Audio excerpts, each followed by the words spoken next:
हुडकोकडून 2000 कोटी रुपयांचं कर्ज घेण्यास मंगळवारी राज्य मंत्रिमंडळाच्या बैठकीत मान्यता देण्यात आली। या निर्णयामुळे छत्रपती संभाजीनगर महापालिकेच्या पाणीपुरवठा प्रकल्पासाठी 822 कोटी रुपये, नागपूर महानगर प्रदेश विकास प्राधिकरणाच्या 4 मलनिस्सारण प्रकल्पांसाठी 268 कोटी रुपये, मीरा भाईंदर महानगरपालिकेच्या पाणीपुरवठा प्रकल्पासाठी 116 कोटी रुपयांची कर्ज उभारणी करता येईल। केंद्र सरकारच्या सबसिडरी इंटेलिजन्स ब्युरोला पनवेल जवळील आसुडगाव येथील शासकीय गायरानातील 4 हेक्टर जमीन देण्यास आता मान्यता देण्यात आली आहे।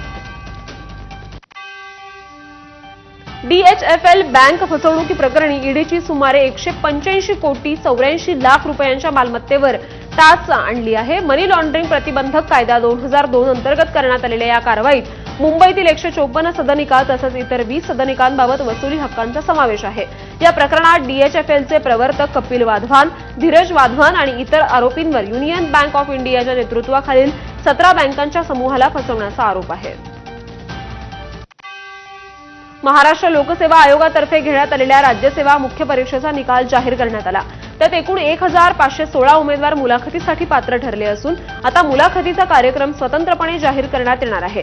एमपीएससीने प्रसिद्धी पत्रकाद्वारे ही माहिती दिली। निकालासह पात्र गुणही प्रसिद्ध करण्यात आले आहेत। एमपीएससीतर्फे 27 ते 29 मे या कालावधीत राज्यसेवा मुख्य परीक्षा घेण्यात आली होती। अनुदानित व विनाअनुदानित शिक्षकांना शिक्षक पात्रता परीक्षा उत्तीर्ण होणं आता अनिवार्य असल्याचा निर्णय 1 सप्टेंबर रोजी सर्वोच्च न्यायालयाने दिलाय।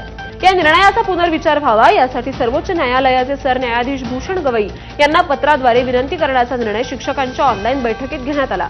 त्यानुसार गवई यांना पत्र पाठवण्यात येणार आहे। धाराशिव जिल्हा परिषद शिक्षकाची बदली झाल्यानंतर विद्यार्थ्यांना अश्रू अनावर झाले।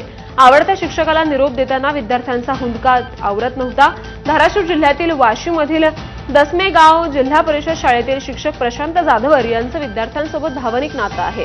गेल्या 8 वर्षांपासून कार्यरत ते जिल्हा परिषद शाळेत होते, मात्र आता बदली झाल्यानं विद्यार्थ्यांना निरोप देताना अश्रू अनावर झाले। मुंबई महानगरपालिकेच्या सार्वजनिक आरोग्य विभागाकडील विवाह नोंदणी सेवा अंतर्गत आता वीकेंड मॅरेज रजिस्ट्रेशन सर्व्हिस करता येणार आहे। एवढंच नाही तर सोमवार ते शुक्रवार या कालावधीत दररोज होणाऱ्या नोंदणीपैकी 20% नोंदणी या जलद विवाह नोंदणी सेवा म्हणून राखीव ठेवण्यात येणार आहेत। या दोन्ही सेवांचा लाभ घेणाऱ्या दाम्पत्यांना नोंदणीच्याच दिवशी विवाह नोंदणी प्रमाणपत्र दिलं जाईल।